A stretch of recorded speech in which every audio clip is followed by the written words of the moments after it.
and human rights, which, as most of you know, if not all of you know, is a very important, necessary, and also disturbing discussion around the state of the world, around the state of New Jersey, and more specifically, the state of Newark, New Jersey.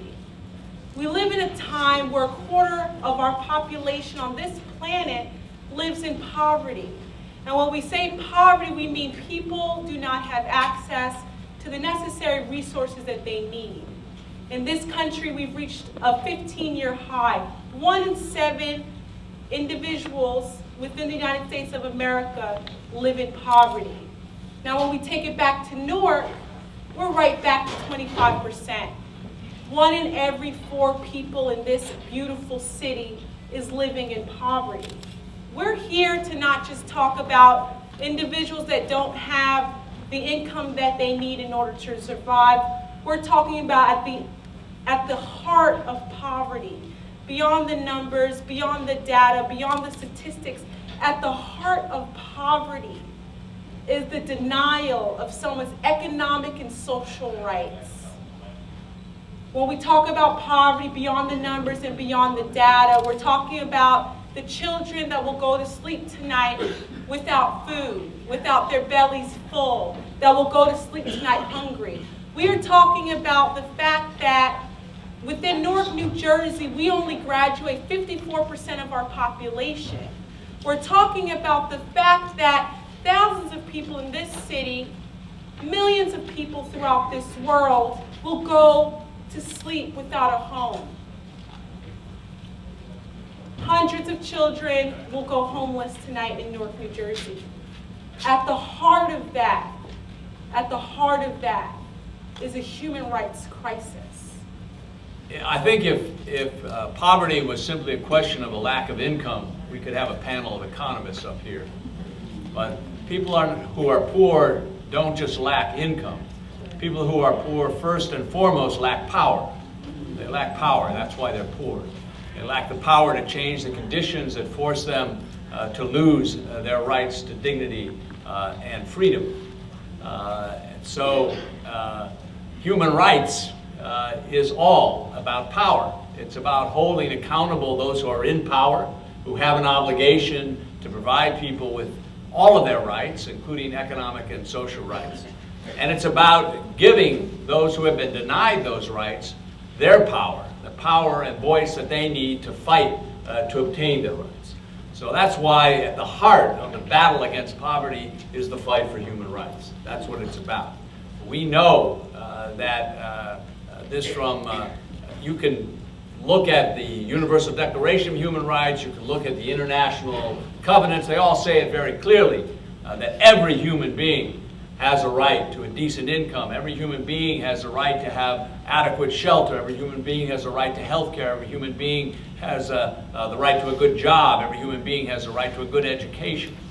You can read all those documents in the UN, but for Amnesty International, the way we learned about the importance of human rights in fighting poverty was from our experience in fighting for the rights for people around the world. And particularly, most recently, our involvement in the fight with women who were struggling against the violence that visited them every day of their lives. And in that fight, we began to understand the inseparable link between poverty and human rights. That you cannot win dignity and freedom for any person unless you fight for all of their rights.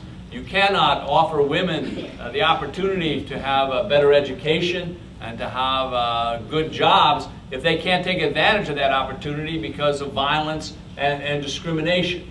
And in the same way, we know that discrimination and inequality not only denies people their rights, it kills people. It kills women. Women are killed because of a denial of discrimination and inequality. In our world today, every 90 seconds, so that means every 90 seconds that we're in this room tonight, a woman will die from childbirth. A woman will die simply trying to give birth to a child. Not because we don't know how, or governments don't know how to keep those women alive and healthy and celebrating their birth, but because the decision has not been taken that their lives are worth saving. So literally we know that the lack of human rights kills. It kills people. It kills women. It kills other poor people. And that we've learned that through the struggle of these people who are trying to make their lives better. We know that this is not a question of simply a lack of resources, because if that were true, you wouldn't have the richest country on the face of the earth, the United States of America, that spends more money on health care than any other nation, and yet is 41st in the world, 41st in the world in its rate of women dying in childbirth. And we know that if you're an African American woman in this country, you are four times more likely to die in childbirth than if you are a white woman. And so that cries out that this is not a question of medicine, this is not a question of health care, this is a question of fundamental human rights. We see all around us people who are denied basic health care and denied the basic essentials of what they need to have a life of dignity and freedom because of the fact that they have been denied their basic human rights. And again, we know that this is not simply a question of economics or lack of resources. The richest country on the face of the earth, again, is one in which poverty has been rising, just as maternal mortality in the United States has been rising over the past 20 years.